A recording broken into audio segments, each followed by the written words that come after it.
എല്ലാവർക്കും എൻ്റെ ചാനലിലേക്ക് സ്വാഗതം. ഇന്നൊരു ചെറിയ യാത്രയാണ്. യാത്രയിലുടനീളം കാണുന്ന കാഴ്ചകളിലൂടെ നമുക്ക് പോകാം. ഇന്നൊരു ലേഖനമാണ് ഇവിടെ ഞാൻ പറയുന്നത്. പേര് എഴുത്താണി. വാർദ്ധക്യകാലമാണ് വിഷയം. ഞാൻ സൗദാമിനി, വയസ്സ് 62. അപ്പോൾ നിങ്ങൾ ചോദിക്കും, എന്താ പേരും വയസ്സും പറയുന്നതെന്ന്. കേൾക്കാൻ അറിയാൻ സമയം നിങ്ങൾക്കുണ്ടെങ്കിൽ പിന്നിട്ട് പോകുന്ന വഴികളുടെ ദൈർഘ്യം, നേരിട്ട പരീക്ഷണങ്ങൾ, അതിജീവിച്ച കാലം, എഴുതി മാച്ച കാഴ്ചകൾ കാണാൻ സാധിക്കും. ഒന്നിനു വേണ്ടിയല്ല, ഓരോ മനുഷ്യൻ്റെയും ജീവിതം ചിലപ്പോൾ മറ്റുള്ളവർക്ക് പ്രയോജനപ്രദമായി തീർന്നേക്കാം. അവരിൽ മാറ്റങ്ങൾ വരുത്തിയേക്കാം. മുന്നോട്ടു പോകുന്ന ജീവിതം ശ്രദ്ധയോടെ ജീവിച്ചു മുന്നേറാൻ വഴികാട്ടിയായേക്കാം. അത്രേ പ്രതീക്ഷിക്കുന്നു.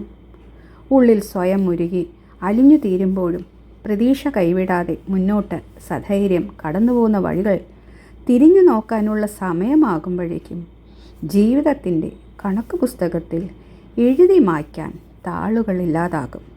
ദാരിദ്ര്യം, ദുഃഖം, സുഖം, സ്നേഹം, പരിഗണന, അവഗണന, അപവാദങ്ങൾ, വെറുപ്പ്, അവസാനം ഒരുപിടി വേദന ബാക്കിയാക്കിയ രോഗഗ്രസ്തമായ മണ്ണിൽ അലിഞ്ഞു ചേരേണ്ട ഈ ശരീരവും മാത്രം ബാക്കിയാവുമ്പോൾ ഒരിറ്റു കണ്ണീർ ചൂട് പകർന്ന് നെഞ്ചിലൂടെ ഒഴുകിയിറങ്ങി ഭൂമിയിൽ പതിക്കും.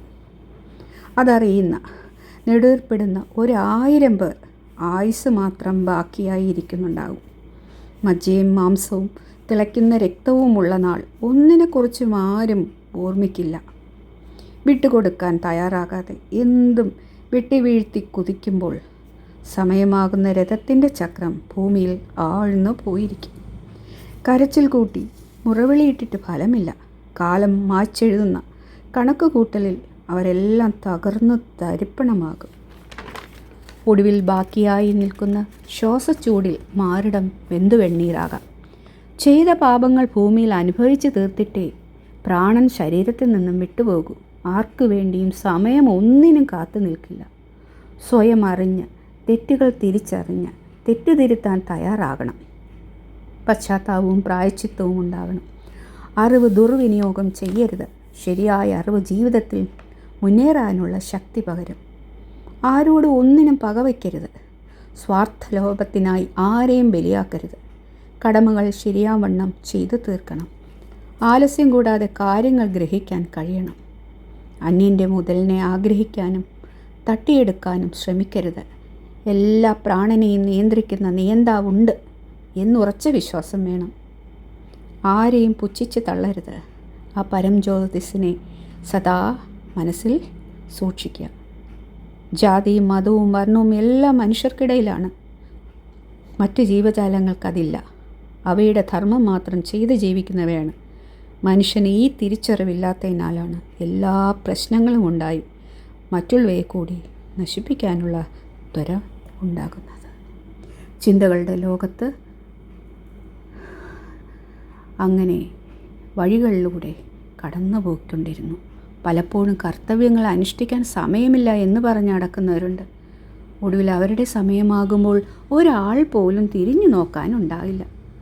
ഒരുപക്ഷെ എല്ലാവരെയും സ്നേഹിക്കാൻ വിശ്വസിക്കാൻ കഴിയാറില്ല. എന്നാൽ സ്നേഹിച്ചു വരുന്നവരെ പുറന്തള്ളരുത്. വിശ്വസിക്കുന്നവരെ ചതിക്കരുത്. കാര്യസാധ്യത്തിനായി ആരെയും ഉപയോഗവസ്തുവാക്കരുത്. പ്രത്യുപകാരം മറക്കരുത്. തെറ്ററിഞ്ഞാൽ പൊറുക്കാനും മറക്കാനും കഴിയണം. ചെയ്ത തെറ്റുകൾ ആവർത്തിക്കാതിരിക്കുക. ആക്ഷേപിച്ച് ഒന്നിനെയും മാനസികമായി തളർത്തരുത്. കരുണയുള്ള മനസ്സും സഹായഹസ്തവും ഉള്ളവരായിരിക്കണം. ബുദ്ധിയോടെ ജീവിക്കണം. ബുദ്ധിശൂന്യതയോടെ പ്രവർത്തിച്ച് അപകടങ്ങളിൽ ചെന്ന് ചാടരുത്. വിവേകബുദ്ധിയോടെ സദാ പെരുമാറണം. അച്ചടക്കം എല്ലാ കാര്യത്തിലും ശ്രദ്ധിക്കണം. മിതമായ വാക്ക്, സംസാരം, പ്രവൃത്തി നല്ല ഗുണങ്ങളിൽ പെടുന്നവയാണ്. വാക്കുകൾ പ്രയോഗിച്ച് ഒരാളുടെയും മനസ്സിനെ വ്രണപ്പെടുത്താതിരിക്കാൻ പരമാവധി ശ്രമിക്കണം. കാര്യങ്ങൾ മനസ്സിലാക്കി സഹിഷ്ണുതയോടെ കർത്തവ്യങ്ങൾ ചെയ്യണം. ചീത്തവാക്കുകൾ പറയാതെ മറ്റുള്ളവരോട് സൗമ്യമായി ഇടപെടണം. കാലം ഒന്നിനു വേണ്ടിയും കാത്തു നിൽക്കില്ല. ഇന്ന് ചെയ്യേണ്ടത് ഇന്ന് തന്നെ ചെയ്തു തീർക്കുക. നാളെ എന്നുള്ളത് സങ്കല്പമായി കരുതണം. തളരാതെ എന്തും നേരിട്ട് മുന്നേറാനുള്ള മനസ്സുറപ്പ് ഉണ്ടാകണം. നഷ്ടപ്പെട്ട ഇന്നലകളെ ഓർത്ത് ഒട്ടും തളരരുത്. അത് നമുക്കുള്ള കർമ്മകാഷ്ഠയായിരുന്നു എന്ന് മനസ്സിലാക്കണം. സ്ഥിരബുദ്ധി എപ്പോഴും ഉണ്ടായിരിക്കണം. ഒന്നിനെ മാറ്റിമറിക്കാൻ നോക്കരുത്. അന്യൻ്റെ ജീവിതത്തിൽ കൈകടത്തരുത്, സ്വന്തം മക്കളാണെങ്കിൽ കൂടി. മുതിർന്നവരായാൽ അവർക്കുള്ള പൂർണ്ണ സ്വാതന്ത്ര്യമുണ്ട്. അതിൽ തലയിടരുത്. നല്ലത് മാത്രം പറഞ്ഞു കൊടുക്കുക. ഉൾക്കൊള്ളാൻ വാശി പിടിക്കരുത്. നന്മ മാത്രം എന്നും എപ്പോഴും ഹൃദയത്തിൽ സൂക്ഷിക്കുക. കാര്യമില്ലാതെ ഒന്നിനും വഴക്കിടാതിരിക്കുക. ക്ഷമയോടെ കാര്യചിന്തനം നടത്തുക. എവിടെയാണോ അവഗണിക്കപ്പെടുന്നത് അവിടെ നിന്നും ഒന്നും പറയാതെ പിന്തിരിയുക. കാലത്തിൻ്റെ കണക്ക് പുസ്തകത്തിൽ എല്ലാം എഴുതി വച്ചിട്ടുണ്ട്. അതുപോലെ മാത്രമേ നടക്കൂ. അതിനെ മറികടക്കാൻ ചിലപ്പോൾ സാധ്യമാകില്ല. എന്തിനേയും ശുഭാപ്തി വിശ്വാസത്തോടെ നോക്കിക്കാണുക. നല്ലതല്ല എന്ന് തോന്നിയാൽ പിന്മാറി നടക്കുക. ധർമ്മം മുറ തെറ്റാതെ ആചരിക്കണം. സത്യം പറയാൻ പ്രയാസമുള്ളിടത്ത് മൗനം പാലിക്കുക. ശ്രദ്ധയോടെ കാര്യങ്ങൾ ചിന്തിച്ചറിഞ്ഞ് പ്രവർത്തിക്കുക. ഭീരുവാകരുത് ഒന്നിനും ഒരിടത്തും. ധൈര്യശാലി എവിടെയും വിജയിക്കും. ലക്ഷ്യസ്ഥാനത്ത് എത്തിച്ചേരുകയും ചെയ്യും. ആരുടെയും സ്വകാര്യതയിൽ കൈകടത്തരുത്. തിരിച്ചും അങ്ങനെ ആയിരിക്കണം. മാറ്റം വേണ്ടിടത്ത് മാറുക. ആരെയും ഉപദേശിച്ച് നന്നാക്കാം എന്നുള്ള ചിന്ത കൈവിടുക. ആർക്കും ആരെയും നന്നാക്കാൻ പറ്റില്ല, പക്ഷേ തളർത്താൻ സാധിക്കും. ഹൃദയശുദ്ധിയോടെ ജീവിതം ശാന്തമായി ജീവിച്ചു തീർക്കുക. ആരോടും പരാതിയോ പരിഭവമോ കാണിച്ചിട്ട് ഒരു ലാഭവും ഉണ്ടാകില്ല. സ്ഥാനമില്ല എന്നറിയുന്നിടത്ത് സമയത്ത് സ്വയം അറിഞ്ഞ് പ്രവർത്തിക്കുക. മനസ്സിനെ എപ്പോഴും ശക്തിപ്പെടുത്തിക്കൊണ്ടിരിക്കണം. ഭഗവത് കൃപയല്ലാതെ ഈ ലോകത്ത് വേറൊന്നിനും പ്രാധാന്യമില്ല. ഭക്തിയോടെ ശുദ്ധിയോടെ ഓരോ നിമിഷവും തലയുയർത്തി ജീവിക്കണം. ആരുടെ മുന്നിലും തല കുനിക്കാൻ ഇടവരുത്തരുത്. കരുതലോടെ ജീവിക്കുക സുപ്രധാനമായ കാര്യമാണ്. വിട്ടുകൊടുക്കേണ്ടത് അറിഞ്ഞു വിട്ടുകൊടുക്കുക. ഒന്നിനെ ബലമായി പിടിച്ചു വയ്ക്കരുത്. ആരെയും പഴിചാരാതെ സ്വയം മനസ്സിലാക്കി തിരുത്തി ജീവിതം സന്തോഷമായി വയ്ക്കാൻ കഴിയണം. അവിടെയാണ് യഥാർത്ഥ മനുഷ്യൻ്റെ വിലയറിയുന്നത്. പാപം പുണ്യം എല്ലാം നമ്മുടെ പ്രവൃത്തിയെ വിലയിരുത്തി ഉള്ളതാണ്. പഴിചാരി വൃഥാ ജീവിതം വ്യർത്ഥമാക്കാതിരിക്കാൻ ശ്രദ്ധിക്കണം. മിതമായ ഭക്ഷണം, സംസാരം, വ്യായാമം എല്ലാം വാർദ്ധക്യത്തിലെ യാത്രയിൽ ആവശ്യമായ കാര്യങ്ങളാണ്. അമിതമായ ആഗ്രഹം കോപത്തിന് സാഹചര്യമൊരുക്കുന്നു. മനസ്സിനെ നിയന്ത്രിക്കാൻ സാധ്യമാകണം. മടിപിടിച്ച് വെറുതെ ഇരുന്ന് സമയം കളയരുത്. പരദൂഷണം അരുത്. അത് നല്ല ഗുണങ്ങൾ ഇല്ലാതാക്കും. ആരും ആരെപ്പോലെയും ആകില്ല. ചിലപ്പോൾ ചില സമാനതകൾ കണ്ടേക്കാം. സ്നേഹം മനസ്സിൽ നിറച്ചാൽ അസൂയയ്ക്ക് സ്ഥാനമില്ലാതാകും. പലപ്പോഴും പലയിടത്തും നമ്മൾ ഒറ്റപ്പെട്ടു പോകാറുണ്ട്. ആ അവസരത്തിൽ മനസാന്നിധ്യം നഷ്ടമാകരുത്. മുന്നോട്ടുള്ള യാത്രയിൽ അത് നമുക്കൊരു പാഠമാകും.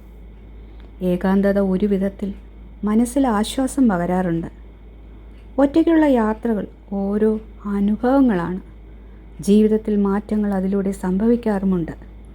നമ്മുടെ കടമകൾ പൂർത്തിയാക്കി കഴിഞ്ഞാൽ സമാധാനത്തിൻ്റെ വഴി സ്വയം കണ്ടെത്തണം. ആരെയും അടിമപ്പെട്ട് ജീവിക്കാതിരിക്കാനുള്ള സാഹചര്യമുണ്ടാക്കണം. ഒറ്റപ്പെട്ടു എന്ന് തോന്നിയാൽ മനസ്സ് തളരരുത്. അത് നമ്മുടെ യാത്രയിലെ മാർഗരേഖയാണ്. വാർദ്ധക്യം ഓരോ മനുഷ്യനും നേരിടേണ്ടി വരുന്ന ഒരു അവസ്ഥയാണ്. അപ്പോൾ അത് എങ്ങനെയാകണം എന്ന് നിശ്ചയിക്കുവാനുള്ള ഒരു തീരുമാനം നമ്മുടേതു തന്നെയാണ്. ഒന്നിനും പറ്റില്ല പറഞ്ഞൊഴിയരുത്. എന്തായാലും മുന്നോട്ട് പോയേ പറ്റൂ. പ്രാണൻ ശരീരത്തിൽ നിന്നും വേർപെടുന്നത് വരെ ഈ യാത്ര തുടരണം. അതിന് വാർദ്ധക്യം ഒന്നിനും തടസ്സമാകരുത്. നല്ല സുഹൃത്ത് ബന്ധങ്ങൾ ചിലപ്പോൾ മനസ്സിന് കരുത്ത് പകരാം. കൂടെ കൂട്ടാൻ കൊള്ളാവുന്നവരെ ചേർത്ത് നിർത്തി പുഞ്ചിരി നിറച്ച് ജീവിതം ധന്യമാക്കുക. ബാക്കിയെല്ലാം പരമാത്മാവിൽ അർപ്പിക്കുക. കാലചക്രം അങ്ങനെ കറങ്ങിക്കൊണ്ടേയിരിക്കും. ബാല്യം, കൗമാരം, യൗവനം എല്ലാം കഴിഞ്ഞ് വിശ്രമസമയമാകുന്ന വാർദ്ധക്യകാലം ശരീരവും മനസ്സും തളരാതെ പോവുക. അതാണ് പ്രധാനം. വൃദ്ധസദനങ്ങൾ നമ്മുടെ നാട്ടിലുണ്ട്. അവിടെ അശരണരായ കുറേ പേർ ഒന്നിച്ച് ജീവിക്കുന്നുമുണ്ട്. ശരിക്കും പറഞ്ഞാൽ ആർക്കും വേണ്ടാത്ത കാലമാണ് വാർദ്ധക്യമെന്ന് ചുരുക്കി പറയാം. ഇന്നത്തെ യൗവനം നാളത്തെ വാർദ്ധക്യമായി മാറുമെന്ന് എല്ലാവരും തിരിച്ചറിയണം. എപ്പോഴും ഒരു കരുതൽ ആവശ്യമാണ്. സാഹചര്യവും സൗകര്യക്കുറവുമാണ് പ്രായമായവർ വൃദ്ധസദനങ്ങളിൽ എത്തിപ്പെടുന്നത്. മക്കൾക്ക് മാതാപിതാക്കൾ ഭാരമായി തീരുമ്പോൾ പാർക്കാൻ ഒരിടം, അത്രമാത്രം. ശാന്തിയും സമാധാനവും നേടിയെടുത്തേ പറ്റൂ. ആരുടെ മേലിലും പഴിചാരിയിട്ടും കാര്യമില്ല. ഇന്നത്തെ ജീവിത സാഹചര്യങ്ങൾ അങ്ങനെയാണ്. ഓർക്കാനും ഓമനിക്കാനും കുറേ സ്വപ്നങ്ങൾ മാത്രം മനസ്സിലെപ്പോഴും സൂക്ഷിച്ചു വയ്ക്കുക. ശാന്തമായ ബാക്കി ജീവിതത്തിന് അത് മതിയാകും. മനസ്സ് ശുദ്ധമാക്കി വാർദ്ധക്യകാലം സന്തോഷമാക്കി തീർക്കാൻ അവരവർ തന്നെ മുൻകൈയെടുക്കണം. എല്ലാവർക്കും നന്ദി പറഞ്ഞുകൊണ്ട് ഈ എഴുത്താണി ഇവിടെ അവസാനിപ്പിക്കുന്നു. നിങ്ങൾക്ക് ഈ ലേഖനം ഇഷ്ടപ്പെട്ടു എങ്കിൽ മറക്കാതെ ലൈക്ക് ചെയ്യുക, കമൻറ്റ് ചെയ്യുക, സബ്സ്ക്രൈബ് ചെയ്യുക. കുറേ നാളുകൾക്ക് ശേഷമാണ് ഞാനൊരു വീഡിയോ ഇട്ടത്. ഒരുപാട് ബുദ്ധിമുട്ടുകൾ ഉണ്ടായിപ്പോയത് കൊണ്ടാണ് അങ്ങനെ. തുടർന്നും വീഡിയോകൾ ഇടാനായിട്ട് ഞാൻ ശ്രമിക്കാം. എല്ലാവർക്കും നല്ലൊരു ദിവസം നേർന്നുകൊണ്ട് നന്ദി, നമസ്കാരം.